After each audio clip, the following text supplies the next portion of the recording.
la série en Jacques. Pour ceux qui étaient là il y a 15 jours, vous savez que j'ai un peu triché parce que j'ai expliqué pourquoi je sautais le chapitre 4 pour aller vous parler de l'onction d'huile et la guérison dans le chapitre 5. Et je veux juste vous donner en 2 minutes le résumé de ce qui est important quand même pour nos vies concernant cette onction d'huile. Parce que le principe que Dieu m'a montré, c'est que dans la Bible, en fait, l'onction d'huile est surtout là pour séparer et mettre à part. Classiquement, pour l'onction des prêtres, des prophètes, des rois, mais l'idée étant, on vous sorte de votre contexte mondain, on vous met à part pour Dieu et comme ça, vous allez vraiment être dédié à son service. C'est une séparation, une consécration à Dieu qui s'opère par l'onction d'huile. Et pour ceux qui connaissent notre centre de guérison, l'Olivier, j'ai compris encore plus pourquoi Dieu nous a demandé de l'appeler l'Olivier, parce que ça parle de cette onction d'huile et le fait que les gens soient séparés de leur maladie par la puissance de Jésus-Christ. Alléluia pour ça. Mais Paul va parler de ça nous concernant, les chrétiens, quand il dit ceci en Actes 26, je vais juste lire, parce que Paul cite une conversation qu'il a eue avec Jésus, où Jésus lui a dit, concernant tous les chrétiens finalement, pour qu'ils passent des ténèbres à la lumière et de la puissance de Satan à Dieu, pour qu'ils reçoivent par la foi en moi le pardon des péchés et l'héritage des sanctifiés. Donc, vous comprenez que par cette onction que vous avez reçue, vous êtes passé des ténèbres à la lumière. La parole de Dieu le dit. Vous êtes entré dans un autre royaume et vous avez quitté la puissance de Satan. Il n'a plus de puissance sur vous. C'est une très bonne nouvelle. Et dans le but, Jésus a dit à Paul, que vous puissiez hériter. C'était son désir. Et donc, il y a un héritage pour toi. La santé divine fait partie, mais il y a beaucoup d'autres éléments qui font partie de cet héritage. Et ce 4e chapitre de Jacques va parler en partie de comment on peut obtenir notre héritage. Alors, un mot ou d'avertissement juste avant de lire. Honnêtement, il y a des phrases qui choquent en Jacques 4. Je préfère vous dire que là, il ne mâche pas ses mots. Il choisit des paroles qui choquent, les phrases qui interpellent et puis une conclusion qui n'est pas facile à entendre en fait. Mais il le fait parce qu'il veut absolument que nous entrions dans tout ce que Dieu a prévu pour nos vies et que toi-même, tu reçois ton héritage. Donc, on comprend, le cœur est bon et on va lire donc Jacques 4 du verset 3 à 8 et le dernier verset 17. Donc, je lis la parole de Dieu avec vous. Verset 3. Vous demandez et vous ne recevez pas parce que vous demandez mal dans le but de satisfaire vos passions. Adultères que vous êtes, ne savez-vous pas que l'amour du monde et l'inimitié contre Dieu, celui donc qui veut être ami du monde, seront ennemis de Dieu? Croyez-vous que l'Écriture parle en vain? C'est avec jalousie que Dieu chérit l'Esprit qu'il a fait habiter en nous. Il accorde au contraire une grâce plus excellente. C'est pourquoi l'Écriture dit, Dieu résiste aux orgueilleux, mais il fait grâce aux humbles. Soumettez-vous donc à Dieu, résistez au diable et il fuira loin de vous. Approchez-vous de Dieu et il s'approchera de vous. Nettoyez vos mains, pécheurs, purifiez vos cœurs, hommes irrésolus. Et puis le dernier verset 17, celui donc qui sait faire ce qui est bien et qui ne le fait pas commet un péché. Seigneur, tout ce qui est écrit dans ta parole, elle est inspirée et insufflée par l'Esprit et nous recevons avec humilité ce que tu as à nous dire aujourd'hui. Nous savons que ton cœur est pour nous. Nous savons que si tu nous avertis par l'Esprit, c'est qu'il y a des choses qui nous feront du bien si nous les mettons en pratique. Nous refusons d'être des auditeurs oublieux. Nous sommes de ceux qui veulent bâtir sur le roc par la mise en pratique de ta parole avec ton aide au nom de Jésus. Amen. Donc, selon le verset 3 où j'ai commencé la lecture, Jacques va nous dire que c'est possible, je cite, de demander mal des choses quand nous prions. Alors, laissez-moi juste vous encourager un tout petit peu avant. C'est que le verset précédent, Jacques va dire plus ou moins, écoutez, parfois, simplement, vous n'avez pas les choses que vous désirez parce que vous n'avez pas demandé. Aussi simplement que ça. C'est-à-dire, si tu veux vivre autre chose, il faut demander autre chose. Et l'encouragement qui est là, que je vois du moins, c'est que ça sous-entend dans la pensée de Jacques, tu as un Dieu qui exauce la prière, un Dieu qui entend tout, un Dieu qui veut répondre. C'est juste qu'il veut nous enseigner qu'il y a, ici dans le passage précis, il y a un piège à éviter que je vais commenter, mais je vois souvent chez les chrétiens une autre raison, quelque chose qui fait blocage souvent à nos prières, et je veux juste parler de ces deux choses, parce que vous comprenez le cœur de Dieu et mon cœur, on ne veut jamais que les chrétiens prient mal, mais que les chrétiens prient pour obtenir la réponse. C'est normal. Donc, deux blocages. Premier blocage, Jacques le dit très clairement, il dit, il ne faut pas prier si le but, c'est d'obtenir quelque chose qui est plus un désir charnel ou égoïste. Et Dieu est bien capable de discerner ça dans nos cœurs. Peu importe comment tu formules ta phrase, Dieu, tu ne peux pas contourner le fait qu'il va jusqu'à la motivation de nos cœurs. Et c'est lui qui va voir si on demande bien ou mal selon pourquoi on demande. Et donc, je sais très bien, ça fait 40 ans de vie chrétienne, il y a des fois quand j'ai demandé de l'argent et je ne l'ai pas reçu, parce qu'en arrière-plan, j'avais toutes sortes de projets de vacances. Ce n'était pas le moment.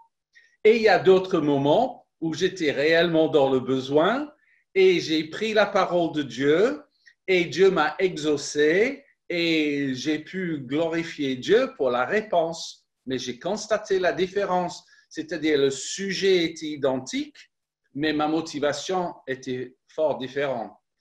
Et donc, ça, c'est quelque chose où chaque cœur va savoir. Mais ce que j'ai beaucoup apprécié, c'est pour ça qu'il y a peut-être quelques mois de ça, 2 mois de ça, j'ai demandé, si vous vous souvenez, à Alexandra de donner son témoignage, parce que réellement, c'est sa vérité. Chaque année, elle dit à Dieu, Seigneur, je te demande une augmentation de salaire afin de donner plus dans ma dîme. Et Dieu sait que ça, c'est une vraie motivation dans son cœur. C'est absolument pas une façon cachée d'essayer. Non, non, c'est la sincérité. Et quand elle a fait le point récemment sur les 5 ou 7 dernières années, elle s'est rendue compte que chaque année, elle avait pu donner plus dans sa dîme. Elle était dans la joie. C'est là où elle m'a envoyé le SMS pour me le dire. Et j'ai dit, ça, il faut partager avec l'Église. Parce que Dieu voit, si tu veux recevoir plus pour donner plus, ça, c'est comme un feu vert pour Dieu. Donc, je vous soumets cela comme une bonne façon de prier. Mais la deuxième chose que je vois qui fait assez souvent obstacle à nos prières, c'est un autre cas de figure. Et ça, c'est quand les chrétiens, et je parle de par évangile, je suis direct avec vous, parce que c'est vous qui venez me voir parfois, et certaines me disent, mais pasteur, moi j'ai prié pour un besoin qui est un vrai besoin, mais je n'ai pas été exaucé. Et toi, tu dis que Dieu va m'exaucer et je n'ai pas vu. Et en fait, quand je creuse cela, le plus souvent, je découvre qu'il y a, en fait, je simplifie, je sais, mais je veux le faire pour vous montrer qu'il y a deux façons de prier pour les besoins. Et si Jacques n'en parle pas là, c'est parce que j'estime qu'il en a déjà parlé au premier chapitre de Jacques. Laissez-moi juste relire, vous allez écouter. Jacques a dit ceci, que cette personne demande avec foi sans douter, car celui qui doute est semblable au flot de la mer, qu'un tel homme ne s'imagine pas qu'il recevra quelque chose du Seigneur. Donc, un flot de la mer, ça bouge selon quoi? Selon son contexte et ses circonstances, selon s'il y a du vent, du soleil, s'il y a tempête ou accalmie, etc. Mais le chrétien est censé être conduit dans sa prière par la parole de Dieu. Donc, ce que je constate, c'est ceci. Il y a des chrétiens qui ont un besoin. Ils vont chercher dans la parole de Dieu qu'est-ce que Dieu promet par rapport à ça. Ils vont prendre la verset ou la promesse et ils vont prier la parole. Dieu, tu as dit, et je me place devant toi et je prie selon ce que tu as déjà promis, donc je sais que c'est ta volonté. Et ce que ce chrétien découvre, c'est que la parole elle-même contient la foi nécessaire pour être exaucée. La foi monte dans le cœur et le chrétien reçoit la réponse et dans la joie. Mais je constate le contraire. Et le contraire, c'est à éviter. C'est que le chrétien est dans le besoin et commence à paniquer, commence à être inquiet et dans la crainte. Et la prière est exprimée comme une forme de crainte. Seigneur, au secours, je n'en peux plus. Seigneur, aide-moi. Seigneur, j'ai pas ceci. Seigneur, j'ai pas l'autre. Seigneur, je suis désespéré. Seigneur, etc. Et en fait, la prière n'est plus une expression de foi. La prière est une expression de crainte. Alors, mettez-vous à la place de Dieu quelques instants. Si Dieu exauce toutes nos prières basées sur la crainte, qu'est-ce qu'on va adopter comme approche dans la prière? On va arriver à la conclusion, c'est comme ça qu'il faut prier alors. Parce que chaque fois que je suis dans la crainte et je prie, Dieu m'exauce. Ok, on y va, je vais être craintif dans la prière. Bon, j'exagère exprès pour dire non, Dieu ne peut pas exaucer ça parce qu'il ne peut pas encourager un mauvais comportement intérieur. Donc, Dieu dit, posez-vous, viens dans ma parole, cherche la promesse et vous allez voir la différence quand vous priez par la foi. Et la foi viendra par la promesse que je vous ai donnée. Alors, ça demande un effort. Je suis désolé, ça demande un effort. Mais je vous donne un exemple concret. Dimanche dernier, un certain Steve Jaffa vous a donné les devoirs. Et moi, je sais parce que j'ai écouté le message après. Et dans les devoirs, on devait aller en Éphésiens 1 et 2, relever toutes les promesses de Dieu concernant nos vies et les mettre par écrit. Alors, moi, je ne veux pas que vous levez la main ou pas pour me dire si vous l'avez fait, parce que ça ne change pas ma vie, mais ça change ta vie. Parce que si tu fais cet effort, tu es quelqu'un qui met en pratique la parole de Dieu. Tu prends Éphésiens 1 et 2, tu relèves les promesses et tu commences à prier les promesses. La foi va monter dans ton cœur et Dieu va t'exaucer. Donc, je vous ai donné, Steve t'a donné le mode d'emploi. Après, Jésus a dit ceci, si tu mets en pratique ce qu'on te donne, tu es quelqu'un qui bâtit ta vie sur un roc. Si tu ne le fais pas, c'est comme du sable et c'est à toi de décider. Parce que quand la tempête vient, c'est ça où tu as besoin de prier avec foi. Quand la tempête vient. Et c'est ça que Jacques veut dire aussi. Il veut être aussi direct que ça. et nous exhorter à nous préparer à être des hommes et femmes de foi pour être sur le roc dans la tempête et avoir la réponse de Dieu. Amen à ça, gloire à Dieu. C'est une bonne nouvelle. Alors, ça, c'est une bonne nouvelle. Maintenant, le verset 4. Honnêtement, c'est le verset dans la Bible qui est le plus troublant, j'estime, de tous les versets bibliques, parce qu'il y a 3 mots qui doivent vraiment nous interpeller. Et j'ai presque pas envie de les prononcer, mais c'est dans la Bible, donc je vais les dire. Donc, ça parle d'adultère, et le sens, c'est adultère spirituel. Hein. Ensuite, inimitié contre Dieu. Et enfin, ennemi de Dieu. Adultère, inimitié, ennemi. Alors, on peut être indifférent à ces 3 mots si on pense que ça s'adresse à quelqu'un d'autre. Mais ce qui est choquant, c'est que ça s'adresse aux chrétiens. C'est ça qui est choquant. C'est presque impensable. Quoi? Parce que tu es en train de dire qu'un chrétien peut être un ennemi de Dieu? Ben oui, mais dans le sens de son comportement. Et Jacques va définir comment un chrétien peut se positionner, je dis bien, comme un ennemi de Dieu, tout en restant fils de Dieu. Ça, c'est pas on ne remet pas ça en question. Mais on se positionne comme ennemi de Dieu, dit Jacques, si Dieu voit que nous commençons à aimer le monde et les choses du monde plus que aimer Dieu. Et tu peux dire tout ce que tu veux à Dieu, il voit la réalité de nos vies. Et Dieu est un Dieu qui est bien capable d'aller au-delà de nos semblants, enfin, de notre positionnement, pour dire, oui, mais dans la réalité des choses, c'est ça que je vois dans ta vie. On prend l'exemple du fait que nous avons tous 24 heures chaque jour. Dieu pose une question. Combien de minutes dans tes 24 heures est-ce que tu accordes à un temps avec moi?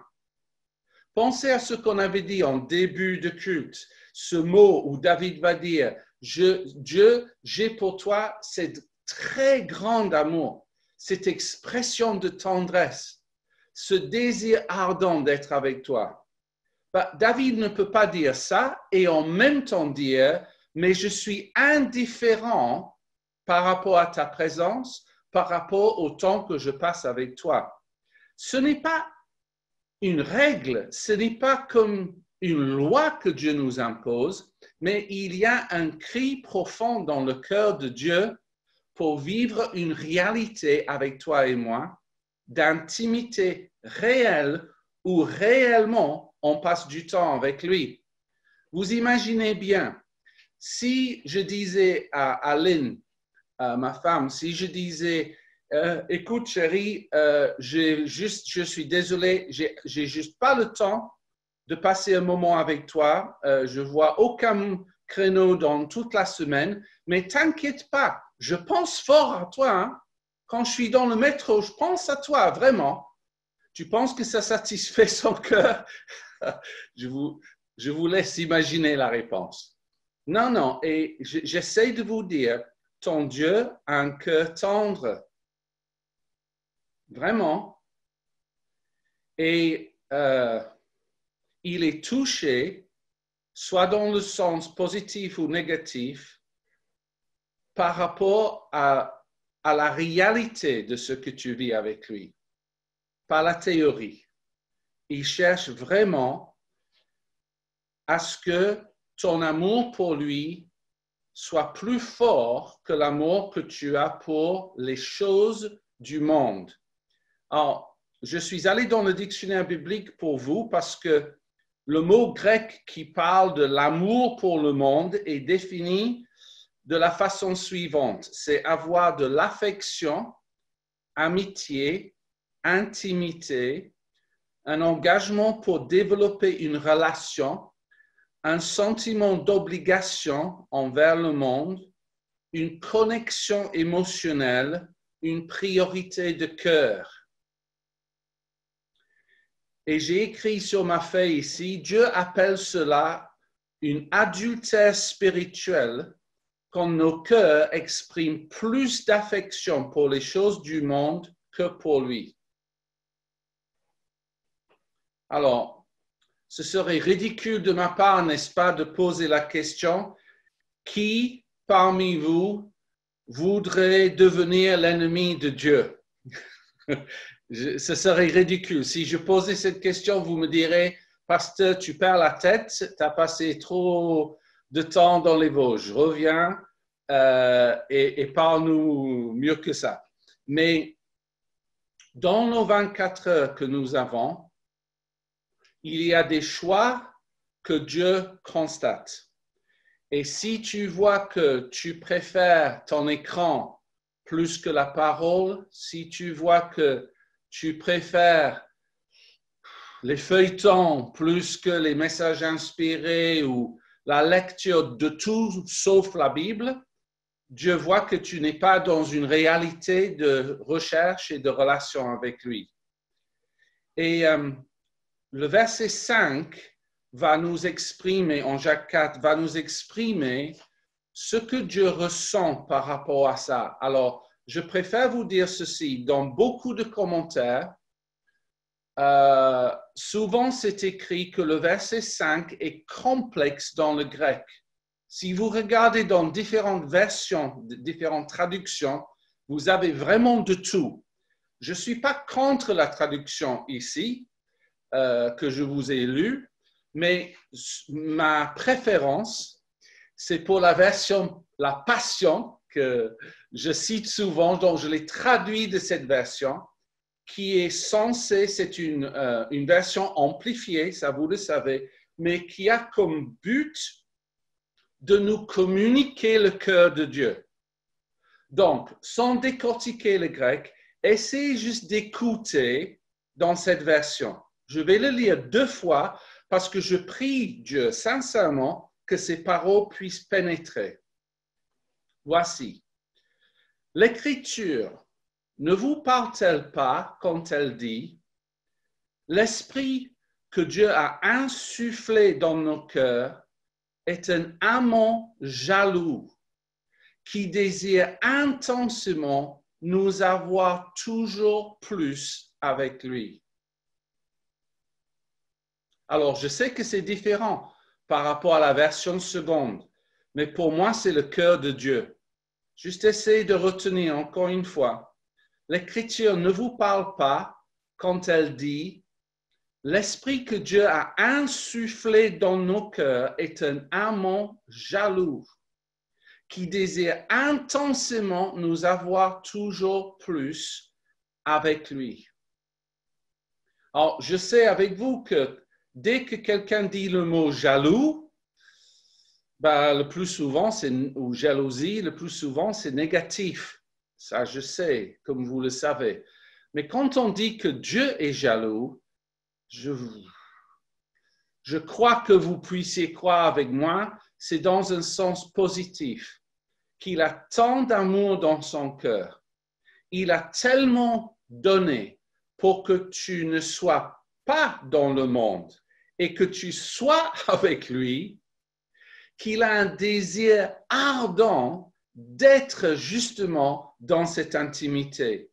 Et s'il voit que de nouveau, tu es plus attiré par le monde que par lui, ça l'attriste profondément. Et c'est cette tristesse-là qui s'exprime par une jalousie. Et si un chrétien va plus loin que ça et commence à carrément passer tout son temps à faire des choses uniquement dans le monde, du Facebook, des actualités, tout ce qui peut remplir nos vies, mais qui n'ont aucun contenu spirituel pour nous nourrir et qui n'ajoutent rien à notre relation avec Dieu, quand Dieu voit qu'on se positionne comme ça, Dieu lui-même se positionne. Et il dit là, tu vas voir ce que ça donne quand tu te positionnes comme mon ennemi et quand tu te positionnes comme les gens du monde. Et il fait appel à nous en se positionnant de cette façon. C'est un cri de cœur de Dieu que Jacques exprime en fait. Un revient, c'est le mot de Dieu dans ce contexte-là. Alors, si quelqu'un me dit, OK, j'entends ça et je veux apprendre à réduire les choses du monde dans ma vie et augmenter la qualité de mon temps avec Dieu, mais je n'arrive pas. Mettons qu'un chrétien dit, je n'arrive pas. Bah, là, j'ai une solution. C'est au verset 6. Parce que le verset 6 te dit, Dieu t'accorde une grâce plus excellente. Ça va être par la grâce que tu vas pouvoir renouer et revivre tout ce que tu désires vivre avec Dieu. Juste laissez-moi, c'est la dernière fois, je relis ma version Passion pour ces versets 6 et 7. Mais Dieu continue à déverser de plus en plus de grâce sur nous, car il est écrit, Dieu vous résiste quand vous êtes fiers, mais déverse continuellement de la grâce quand vous êtes humble.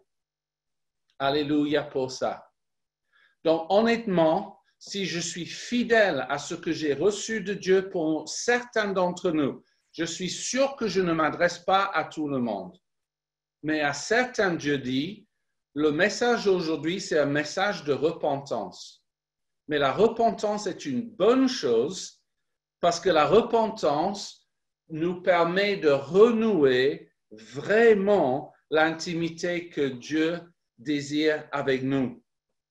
Et je veux terminer le message avec 3 raisons pourquoi cette repentance doit en fait devenir comme un style de vie pour chacun. Et je me mets absolument dans le coup avec vous. Je ne suis pas à l'abri de ce que je vais dire maintenant. Le verset 7, c'est 3 raisons pour la repentance. Souvent, j'ai cité même avec vous la deuxième partie du verset, « Résistez au diable et fuira loin de vous ». Mais c'est un peu hors contexte si je ne dis jamais le début du verset, qui dit « Soumettez-vous donc à Dieu ». C'est les chrétiens qui sont soumis à Dieu dans l'humilité qui peuvent résister au diable. Sinon, si tu es dans une fierté ou si tu t'es éloigné de Dieu, tu vas essayer de résister au diable et tu ne vas pas pouvoir parce que tu lui as donné un accès. Il faut fermer la porte d'accès de cette façon. Il faut que tu t'humilies devant Dieu et avec des mots simples, Seigneur, je sais que je passe beaucoup de temps avec autre chose et que les occasions que j'ai pour passer avec toi, je veux être honnête avec toi et te dire, je suis désolé, mais c'est ma vérité aujourd'hui. Je ne veux plus vivre comme ça et je veux de nouveau te mettre en priorité dans ma vie. Cette prière-là, elle est réelle. Cette prière-là est une expression d'humilité et de repentance. Et Dieu donne cette promesse. Ceux qui parlent comme ça et qui agissent comme ça peuvent résister au diable et le diable va fuir de leur vie. Donc, si tu veux être libéré de l'influence du diable, c'est une bonne nouvelle, la repentance.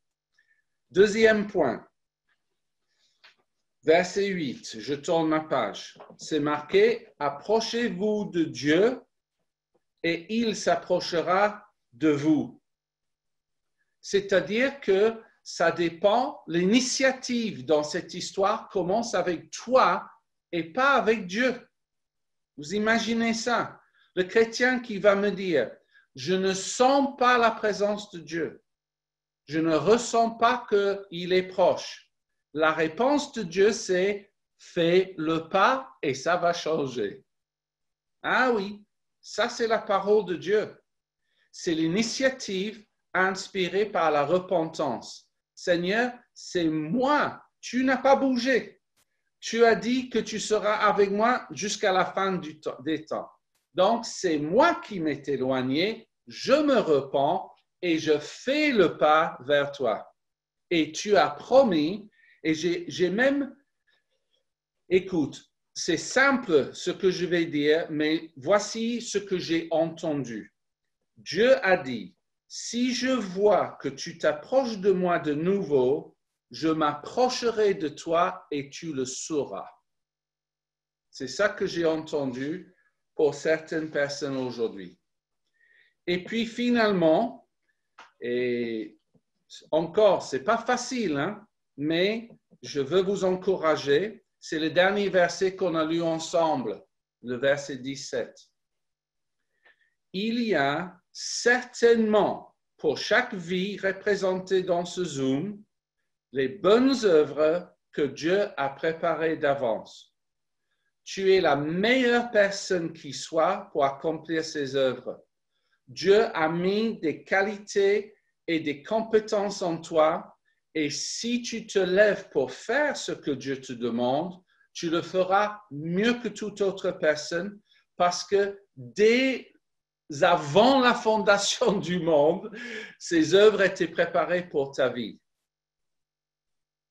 Je m'adresse maintenant à certains d'entre vous et je sais que ce que je dis te concerne.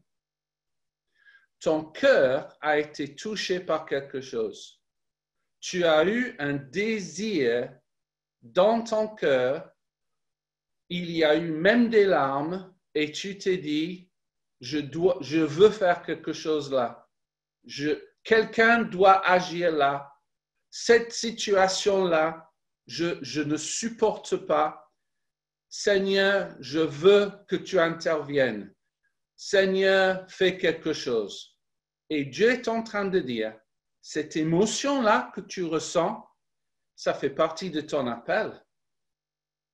Jésus a demandé aux disciples de prier le maître de la moisson d'envoyer les ouvriers dans sa moisson.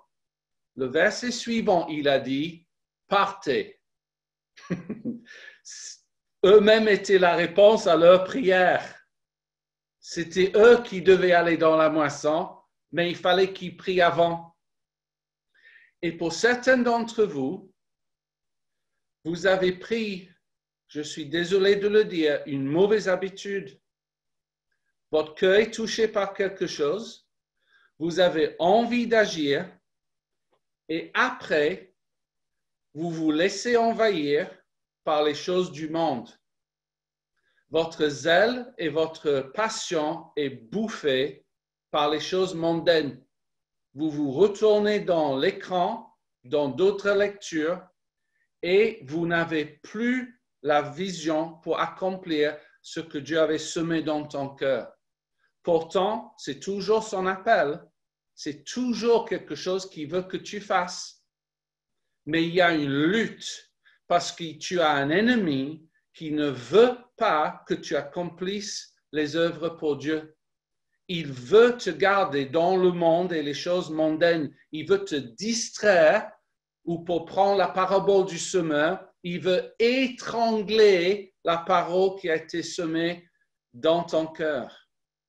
Et là, tu as un combat. Et ce combat, tu vas gagner quand tu retournes par la repentance dans la présence de Dieu et tu lui demandes de toucher ton cœur de nouveau pour que ton cœur te montre quel est ton appel et ta destinée.